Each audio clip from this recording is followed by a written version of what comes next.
Sarap nito ka low carbs. Oops, naka-fasting pa. Low carb baon po natin to ngayon. Ka low carb sa aming pag-aaral ngayon araw na ito. Kain tayo. Mamaya. Narito po kung paano ko po inihanda yung ating chicken kebab. Una po kailangan po natin ng chicken breast. Hiwain lang po natin ng bite size katulad po nito.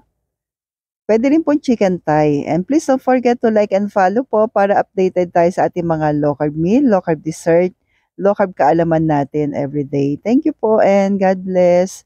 Then after po niya, naghiwa din po ko ng siling makopa or yung bell pepper po ng kasing laki din po ng ating chicken. And then maglalagay na po tayo ng ating kalamansi.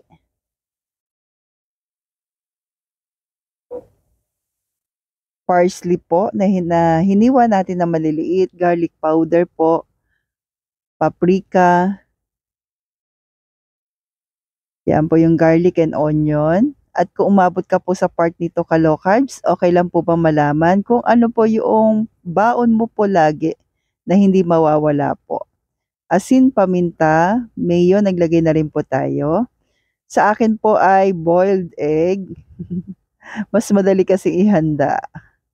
Yan. After mo po mapagsama lahat, imimix mo lang po maigi po.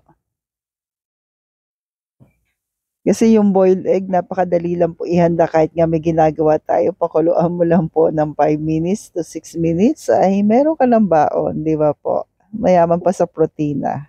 So, after po mo mix, nilagay po natin ito po uli, yung garlic powder, paprika, review lang natin, kalamansi, fresh na parsley, garlic and onion, tapos po, naglagay tayo ng olive oil. Kung walang olive oil, pwede naman pong coconut oil. And then, minarinate po natin to ng 4 hours. Actually, mas okay siya na magdamag para mas ma-absorb po niya po yung flavor.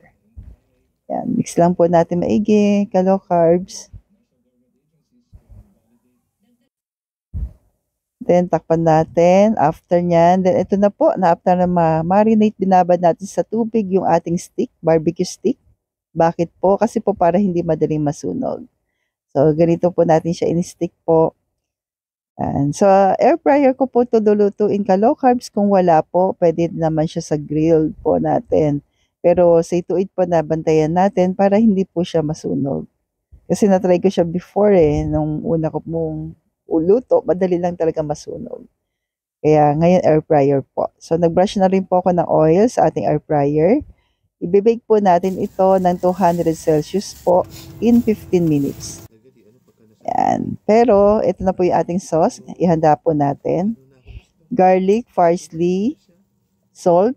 Same din po nung kanina pero onion lang inalis natin. Paprika, garlic powder, mayo, then mag-a-add po tayo instead of onion, ay nilagay po natin ay unsweetened yogurt. Yan. Pandagdag na lasa at pamparami din na sauce natin po. Yan yung ipapahid natin sa ating chicken po. Mix mo lamang po ka low carbs. Don't forget the salt. Lagyan din natin ng asin at konting pong paminta. So, medyo maasim-asim ito ka low carbs. Kung gusto mo po mag-add ng konting sweetener na low carb, okay lang naman din po. Then, after po natin yan mamix natin. Ito po yung mga na-stick natin kanina. Ganyan po karami yung nagawa ko po sa 1 kilo. Then, di ba po 15 minutes natin binake? Pero, in 10 minutes po muna, alisin muna natin bago siya tuluyang maluto. Pahiran po natin ng ating mayo. Yung ating sauce na ginawa po. Mayo na merong yogurt. Ayan. So, para mas ma-absorb niya po, balik natin uli sa air fryer po bago tuluyang maluto. Ayan. So, tinapos natin po. So, after niya, yung kabila po naman, ibibake natin ng 200 Celsius in 10 minutes naman po.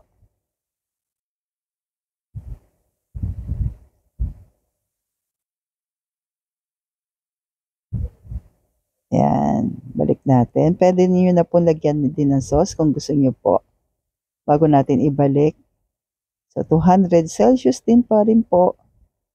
in 10 minutes naman. So, after nyan, luto na po. Then, nagluto tayo ng konting gulay lamang. Naggisa tayo ng bawang, tsaka yung bok choy. Then, lagyan natin ng coco aminos. Kung wala pong coco aminos, lagyan lang po natin ng asin at paminta.